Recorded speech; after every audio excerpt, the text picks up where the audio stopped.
Hello, my name is Bridget Hara, and I'm a second grade teacher for Frederick County Public Schools in Maryland. The topic that I chose to write my literature review about was on one-to-one technology use for students in the classroom. I picked this issue because it is something that I'm currently dealing with at the moment.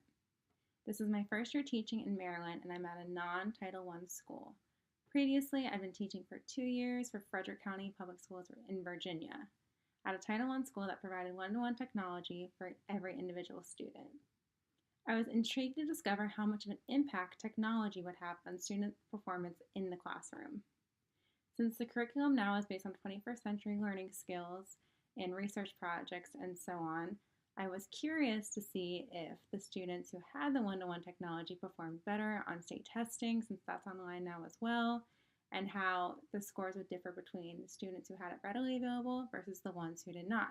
So let's take a deeper look into my research review. Thank you for watching me share my literature review. If you have any comments, questions, or concerns, please let me know, as I'd love to hear from anyone who would like to discuss further. Thanks for watching. One-to-one technology use in the classroom. In this literature review, we'll be taking a deeper look into one-to-one technology within the public classroom setting. The purpose of this review will analyze if one-to-one technology is the key to student success. Questions raised included: what impact does technology have on standardized testing? What is the affordance of one-to-one technology? And does one-to-one technology promote a student-led environment? Before we begin, I would like to explain how I found my journals, articles, and dissertations for this literature review. I used journals, articles, and dissertations. They were relevant to the use of one-to-one technology use within the public school setting, and the articles ranged from the years 2011 to 2018. I chose only 12 resources that I found most beneficial and relevant and used the data and information found within to answer my 3 driving questions. For my search, I used EBSCOhost and ERIC. I did a quick search of one-to-one technology. I used keywords such as classroom technology, technology for interventions, and one-to-one technology. All my articles were found on the JMU Library website, and I used only entire articles that were available.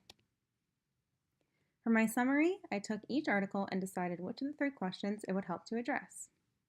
I used an article to answer only one of my driving questions, and I reviewed the article within the paragraph of that driving question. For my results, I reviewed 16 articles and I only used 12 articles. My findings, I found that technology can provide the skills desired of present-day job opportunities. I also found that one-to-one technology provides a student-led environment with students gaining ownership of their learning. I also found that technology keeps learning relevant and prepares them for the future. So for my discussion, from the journals and articles reviewed, the data concluded that one-to-one technology did have a positive impact on student achievement. In contrast, some journals and articles reviewed stated the impact was not meaningful enough to warrant one-to-one technology for every school.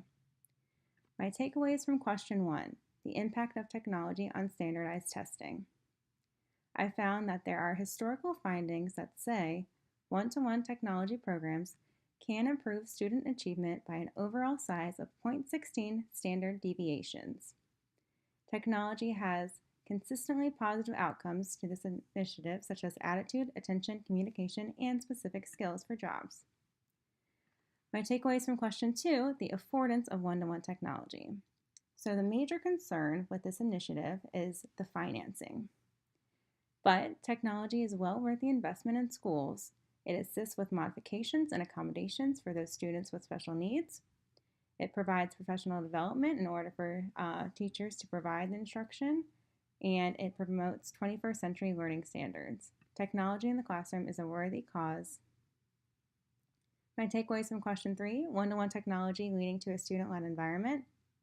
What I found interesting was schools with one-to-one technology initiatives saw student dropout rates decline.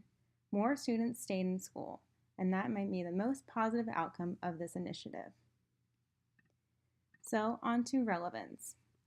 Results would benefit school districts as a whole, including various staff members, such as school board leaders, administration, teachers, support teachers, and so on. This is valuable information that can help change the way we see education today. My implications, majority of these articles and journals used within this literature review were individuals who currently work in the school system, so there is argument for possible biases of opinion, but there are lots of facts and data that support their reasoning, and that should not be overlooked. My conclusions. One-to-one technology supports student achievement when paired with good teaching practices and methods. So technology alone will not promote a good education. We also need good teaching practices. Some future research questions. What happens when one-to-one technology initiatives take off in more school districts? How is it perceived with teachers and students? Will we see an increase in test scores? Will more funding go to technology? And will classrooms become more student-led rather than teacher-led? Together, these findings suggest that one-to-one technology is not enough on its own to bring great success to the classroom, but can bring success when paired with meaningful instruction and best teaching practices. Thank you for watching me share my literature review. If you have any comments, questions, or concerns, please let me know, as I would love to hear from anyone who would like to discuss further. Thanks for watching.